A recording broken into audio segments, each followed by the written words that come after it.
anatualika tujongee mezani mwa Bwana, tujongee mezani mwa Bwana, anatualika. Damu yake anao uzima wa milele.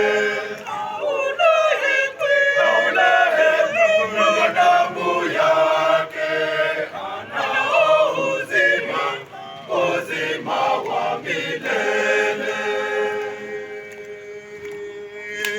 Karamu ya Bwana sasa imeandaliwa, twende tushiriki.